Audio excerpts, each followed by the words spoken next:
Hey guys, Russia invades Ukraine and inflation is coming. You have to understand there's a lot of situations that's going on in the United States today. And I know I talked about it earlier. Things are getting ready to cool off. Well, because of what just happened, things may just take a big spin. It's not a good thing depending on where you're sitting at on the topic. So with inflation, with this war going on and things like that, the inflation is going to rise. And it can definitely put a huge spin and a strain on buyers. And not just buyers, but the United States in general. Because with the oil, gas, agriculture that Russia and Ukraine has, it's actually going to put a big tight, squeeze on the U.S. because now you're going to have higher gas prices, you're going to have higher food prices, you're going to have higher cost of living. And with the higher cost of living, of course, some of us is not going to be able to get the higher pay raise fast enough to accommodate all of that. So what you want to do is kind of start looking out what you're going to do. And I'm not a financial advisor. I'm going to let you know that. I'm not a CPA. I am a Texas real estate agent here in the Houston local area. But what I do want to let you know is help is coming, but you just got to make sure that you prepare yourself for it. Because right now, with everything that's going on, you already had rising interest rates. And now what's going to happen now, the feds are going to meet again and see how much more or how much less, or is it going to be at a standstill? Because as we said before, we thought it was going to cool off and things were going to be mellowed out with the supply and demand. But because of what's happening, we definitely have to wait. And it may take up to 6 months or even more. So as inflation is going, it's already raised over 7.5% in the past decade. And, with it continue to rise, it does put a tight squeeze on the housing market. Now, from my opinion, it can put a squeeze on you. And people say, well, is it still a good time to buy or is it still a good time to sell? Of course, as a seller, it is a good time to sell. But at the same time, you don't want to put your house in a situation that it doesn't sell by overpricing it. But at the same time, with that, we have to look at the housing market as it is. We are looking at still supply and demand, making sure that things are going the way that it's supposed to go. But because of the war that's going on, it does make it kind of difficult. With inflation, people say the housing is about to crash. Well, it's all a mindset. Everything that you look at, you have to be prepared for it. How are you setting your mind for this? If you're looking at making rational decisions, saying, hey, let me hurry up and buy before this crash, that might not be a good idea. Look at your finances, see where you're at. Don't put yourself in a situation to where you may end up buying a home, then have buyer's remorse and regret that you purchased a home. And then next thing you know, you're hating yourself, you're hating the decision, and now you're going into foreclosure. You may need to sit back, really realize what's going on into the market. Because of the inflation, you do have the higher costs, you do have higher rates, and that makes it a higher payment. But based on the University of Michigan, confidence in the United States of people has been down since the lowest since the past 10 years. And what that means is you're not confident enough to purchase a home. You're not confident enough to buy these things that you need to buy and make sure that you stay on track with things. It's just kind of hard to really determine if you're looking to buy your home now, certain things like that. And when you're looking at the homes and you're looking at the interest rate, the 30-year fixed rate is higher than it was 3 weeks ago. And when I say higher, it changes because the feds had already made a determination that the prices and the rates are going to go up this year. Now, different banks have different concepts and things like that. And putting a scare on the buyer, investors say, hey, this is a good time for me to buy because now buyers are not going to bank institutions to get loans, so they have the cash.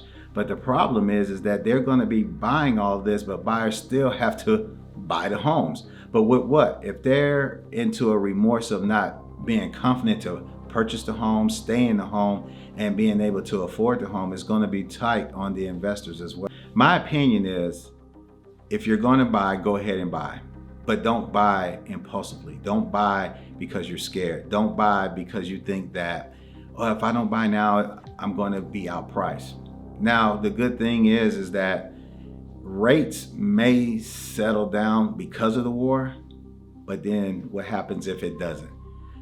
They're still looking at a big spike into 2022. But if you really kind of look at everything, you're still at a national low with the rates. Because rates, when we had them at the 2s and 3s, that was at a different level. That was for a different purpose. And everybody's like, oh, it's gonna burst because rates are going up. Well, it went down so it can feed into the economy. And as I said before, I'm not a financial advisor. I'm not an economist. I'm just basing it on my opinion.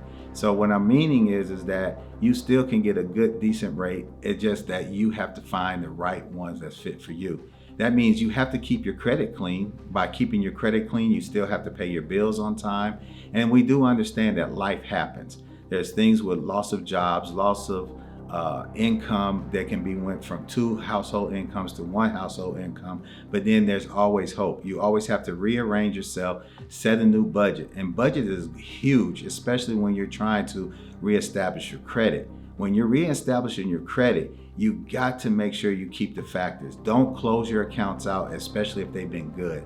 Don't go over your balance limit. So for instance, if you have a $1,000 credit card, don't go over $300. The reason why is what they call a debt utilization rate. They'll look at your credit and see where you are spending the money. And if you're up under that 30%, that shows that you're trustworthy with other money. So make sure that you're spending at a decent rate, fair rate. Now, we do understand that sometimes you have to spend money that you don't have to survive, but make sure that you do have a plan. Put a plan together. Maybe you do need to talk to a financial advisor. Maybe you do need to talk to a professional. Maybe talk to a loan officer to see where you're at, because you may be closer to purchasing a home than you really are. So get with a good loan officer. They can help you definitely find a good loan. And once that happens, then you find a good real estate agent that can help you find a home that fits your budget. Because remember, when you're getting qualified for a home, you're not getting qualified on the price of a home. You're getting qualified on the payments that you can afford to make. And back to the investors, even though investors are coming in from different states, swooping up these homes and this like that, you have to remember 75 of home buyers are like you. You are the heartbeat of American home buyers. You are the ones that really take control. Investors are just coming in, doing what they can when they can, because we're allowing it to. So make sure that you continue to do what you do. If you are thinking about purchasing a home, don't hesitate too long if you are able. Don't wait to say, hey, I'm gonna wait for this bubble to pop. And then next thing you know, it doesn't pop. Because remember this, if interest rate goes up just 1%, you lose 10% of buying power. What does that mean to consumers? Well, 1% goes up, you're looking at a $400,000 house. Now you're only qualified for $360,000. That puts you out of a whole lot of different homes, that, the extra rooms that you need, the extra office space you may need, the extra game room that you need, the things for your families that you actually have to have. So don't wait too long to get it. But then on the other side, don't overpay for a home that's not really worth it, because we don't know if the value is going to go up. Then you'll be upside down on the loan. So get with a professional that can actually help you do a market analysis of the area to make sure that you're making a great educated decision. So make sure, one, you get a loan officer that's very knowledgeable and that can help you every step of the way. Meaning, if you do have some hiccups on your credit, they're not going to just push you off to the side and say, come back when it's done. But somebody that's going to literally hold your hand and say, this is what we need to do. You got plan A, and we're going to do this. We got plan B, we're going to do this. And they show you every step of the way, because they have some great tools that can tell you, pay this off, pay this down, and within 3, 6, 9 months, you can be able to purchase. But that also gives you time to save, to make sure you have somewhere to stay and things like that. 2, you want to get with a real estate agent that knows the area, that can also knows the market really, because you want them to be able to say, hey, this home is going to be, based right now, this is where we're at. Instead of trying to always go over and higher. I'm sorry, sellers, I know that I'm not helping you guys out, but at the same time, let's be fair, because once you sell your home, guess what that makes you? A buyer. So we have to do the same thing for you as well, to make sure that you're not overbuying a home that's not priced right. So take it from someone that can definitely help you and walk with you every step of the way, because I tell you what, when you have will, you have a way. My name is Will.